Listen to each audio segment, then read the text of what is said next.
I am 74 years old, and I am paying for air. You hear that? That quiet hiss in the background. That little rhythmic push of sound that never stops, never pauses, never gives me a moment of silence. That is a portable oxygen tank, scratched up, dented on one side from the time I knocked it over, trying to get to the bathroom at 3 a.m. It sits right next to me in this faded recliner, like a loyal dog I never wanted. There is a clear plastic tube running from that tank, looping over both my ears, feeding into my nostrils. It rests across my chest, this chest that barely rises anymore, and it pushes air into me because my lungs forgot how to do their only job. No, that is not fair. My lungs did not forget. I destroyed them, slowly, deliberately, one cigarette at a time for 50 years. And now a machine breathes for me. Every single breath I take is borrowed, metered, measured by a valve and a gauge and a number that tells me how much life I have left in the tank before someone has to bring me a new one. You ever think about breathing? No, you don't. Nobody does. It is free. It is automatic. You just do it. Well, I am here to tell you that air is only free until you make it expensive. And I made it very, very expensive. So, if you are not ready to hear the truth today, turn this off. Walk away. But if you stay, you listen to every word, because I am not telling you a story. I am giving you a warning from the other side of a mistake you cannot undo. Back in 1974, I was 24 years old. I worked at a steel fabrication plant outside of Detroit. Hard work, loud work, the kind of job that made your arms ache and your back scream by noon. And the only thing that got you through the second half of the shift was knowing you had a cigarette waiting for you the minute that whistle blew. I can still see myself.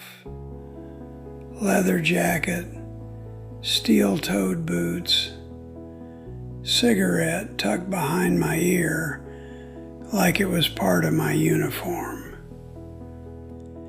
I would walk out those factory doors, and the first thing I did, before I even got to my truck, was light up. That first drag after a long shift. Man, nothing in the world felt like it. It was not just nicotine. It was identity. It was ritual. It was the thing that told me the hard part of the day was over.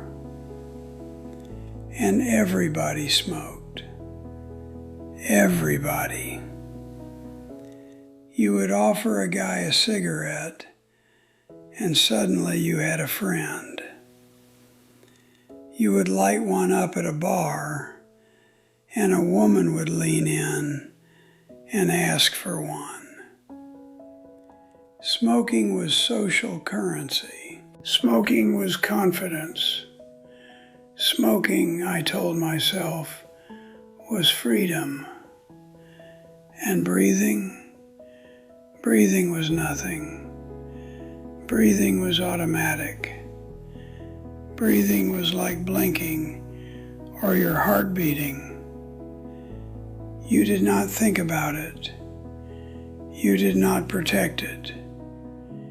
You certainly did not thank God for it every morning. I figured my lungs were invincible. I figured consequences were for old men in hospital beds. And I was young and strong, and I could quit whenever I wanted. That was the lie. That was the big, beautiful, poisonous lie I told myself every single day for 50 years. I will quit when I am ready. I will quit next year. I will quit when the kids are older. I will quit when things calm down. Things never calm down, and I never quit. And now I sit in this recliner, and I cannot walk to my own mailbox. I get winded brushing my teeth. The smell of tobacco that used to cling to my jacket like cologne has been replaced by the smell of sterile plastic tubing and medical grade antiseptic, and the faint rubbery scent of this mask I wear at night when the tank alone is not enough. The sounds of my life used to be factory whistles and laughter and the flick of a Zippo lighter. Now the only sound in my apartment is this tank, hissing, pushing, reminding me, breath after breath, that I did this to myself. But let me tell you about the day it all ended, the real day. The day the lie finally died. 3 years ago, my granddaughter Lily's 7th birthday. My daughter hosted it at her house, the little yellow house on Maple, with the big kitchen and the sliding glass door that leads out to the back porch. I remember pulling into the driveway and already feeling short of breath, but I ignored it the way I had been ignoring it for years. I walked inside, and that kitchen hit me with a wall of warmth and smell that I will carry to my grave. Vanilla frosting, buttercream, the kind my daughter makes from scratch, because Lily insists it tastes better than store-bought, and she is right. Warm candles, not yet lit, but giving off that faint, waxy sweetness. And underneath it all, the smell of a house full of people. Coffee, perfume, the rubbery scent of balloons. Kids were running through the living room, screaming and laughing. Streamers hung from the ceiling fan. There was a pile of presents on the counter, wrapped in pink and purple paper with glitter that got on everything. Lily ran up to me and hugged my legs and said, "Grandpa, you're going to watch me blow out my candles, right?" And I said, "Of course, sweetheart. Of course I will." They brought the cake out around 4 o'clock. Chocolate cake, 2 layers, with white buttercream frosting and little purple flowers my daughter had piped on by hand. 7 candles, pink, pushed into the top in a crooked little circle because Lily insisted on placing them herself. Everybody started gathering around the kitchen table. My daughter, my son-in-law, Lily's little friends from school, the neighbors from next door. Everybody was pulling out phones to take pictures. Somebody started singing happy birthday, and then everybody joined in. And the whole kitchen was full of this off-key, beautiful, chaotic noise. And that is the moment my hand went to my shirt pocket. I did not even think about it. I did not decide to do it. 50 years of habit made the decision for me. My fingers found the pack. My feet carried me to the sliding glass door. I stepped out onto the back porch, the wooden one with the peeling paint and the 2 steps down to the yard, and I lit a cigarette while my granddaughter's birthday song played on the other side of the glass. I stood there in the cold, November air. I could see my breath mixing with the smoke, and through that window, I watched everything happen without me. I watched Lily close her eyes and make a wish. I watched her little cheeks puff out. I watched her blow, and the candles flickered, and everybody cheered, and I was not there. I was 5 feet away, and a glass door separated me from the only moment that mattered. And I chose smoke instead. And then something happened. Mid-drag, my chest locked. Not tightened, locked. Like someone reached inside my rib cage and squeezed with both hands. I could not inhale. I could not exhale. I stood frozen on that porch with a cigarette between my fingers and my mouth open and nothing going in and nothing coming out. The cigarette fell from my hand and rolled down the wooden steps, still burning at the tip. This tiny orange glow tumbling away from me. And I thought, that is my life. That is my life rolling away, and I cannot pick it up. I went down. My knees hit the porch first, then my shoulder.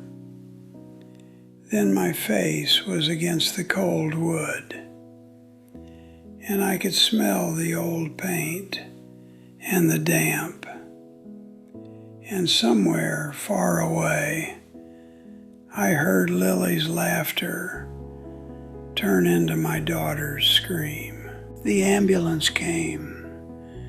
The siren replaced the birthday song. They loaded me up on a stretcher, and I remember staring up at the sky, gray and flat and impossibly far away, thinking, I cannot breathe.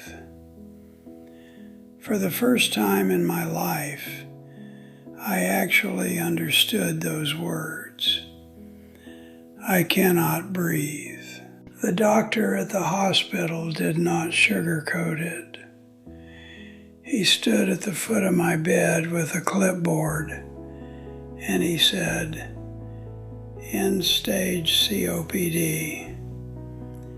Your lungs are operating at 19% capacity. 19%. You know what that means? It means 81% of my lungs are dead, gone, scarred into useless tissue by 50 years of poison I paid money to inhale. And the silence after he said that, I cannot describe it. It was not quiet. It was heavy.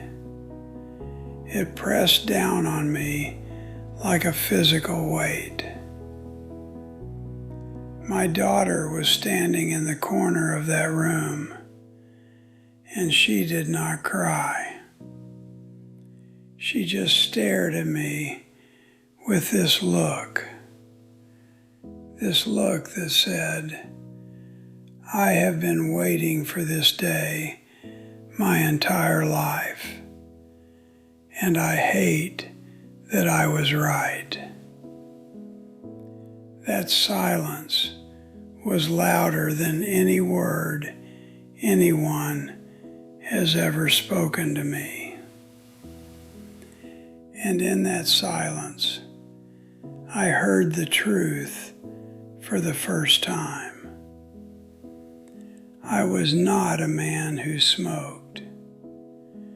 I was a man who chose a cigarette over every single moment that mattered.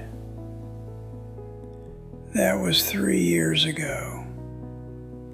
Today, this is my life. I wake up every morning to the hum of this machine. Not birdsong, not my wife's voice, God rest her soul. The hum and the hiss of a tank that keeps me alive, while simultaneously mocking me. You want to know something cruel? The hiss this oxygen tank makes sounds exactly like a cigarette burning at the tip. That quiet little sizzle. I used to find that sound comforting. Now it is a leash. Now it follows me everywhere. Kitchen, bathroom, bedroom. I drag this tank behind me like a prisoner dragging a chain. I eat soft food because chewing and breathing at the same time exhausts me. Think about that. I have to choose between chewing my food and getting enough air. I take 4 steps and I stop. I rest. I take 4 more. A trip to the kitchen takes me 5 minutes. I have not been outside in 11 days. And Lily, my granddaughter, she visits less now. She is 10. She does not understand the tank. The sound of it scares her. She told her mother it sounds like a snake. So she stays in the other room when she comes over.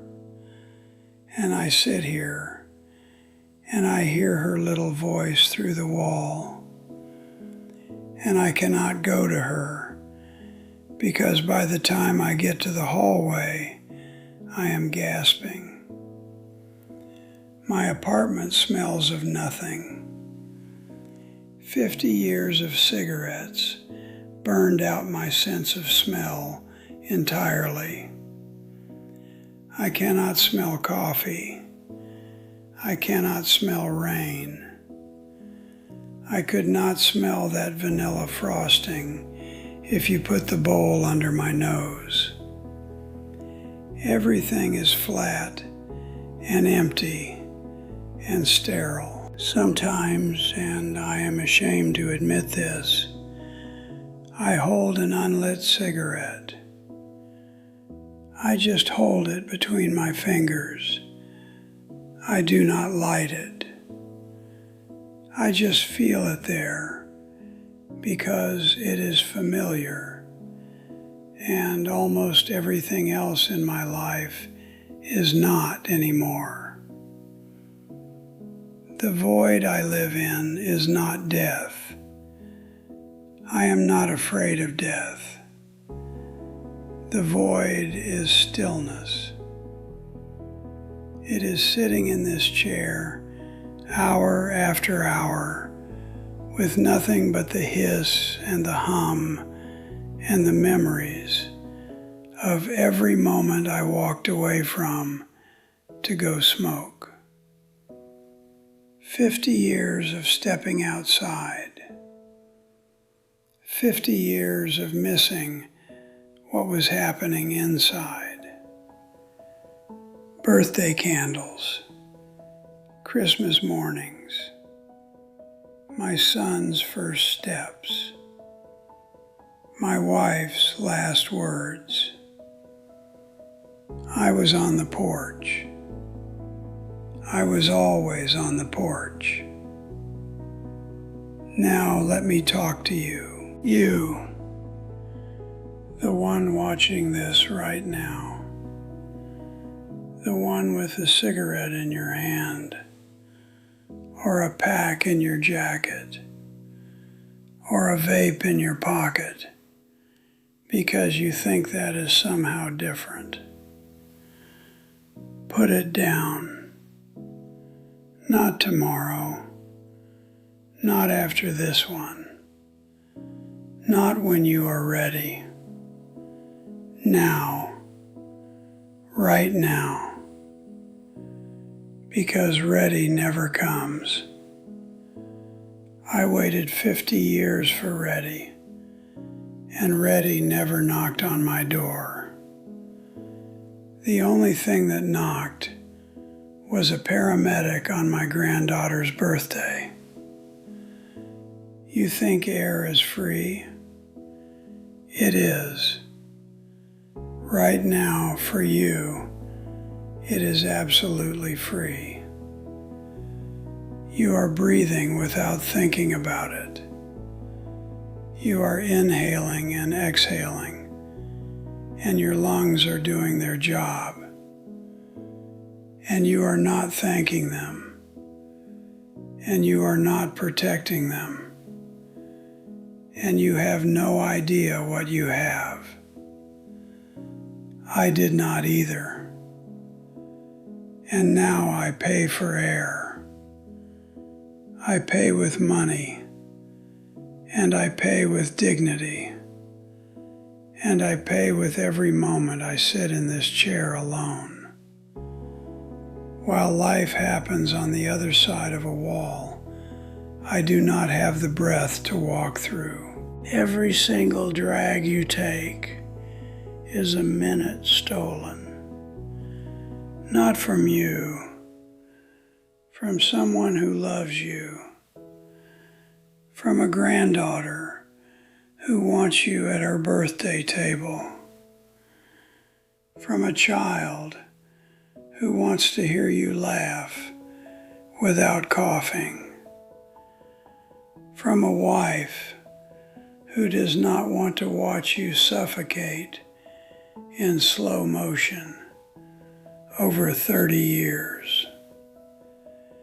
You are not hurting yourself. you are hurting them, and they will not tell you because they love you too much. So I am telling you because I have nothing left to lose. I want you to do something for me right now. Take a breath, a real one, deep. Fill your lungs all the way up. Feel your chest expand. Feel your ribs stretch. Hold it for a moment. Feel that fullness. That is a fortune. That is a gift so valuable, I would trade everything I own, everything I have ever owned, for one more breath like that. And you are about to set fire to it. I am 74 years old. I am trapped in a chair with a tank that hisses at me like the ghost of every cigarette I ever smoked. Air was free. I made it expensive. Do not make my mistake. You still have lungs that work. Use them. Protect them. Thank God for them, because the hiss never stops.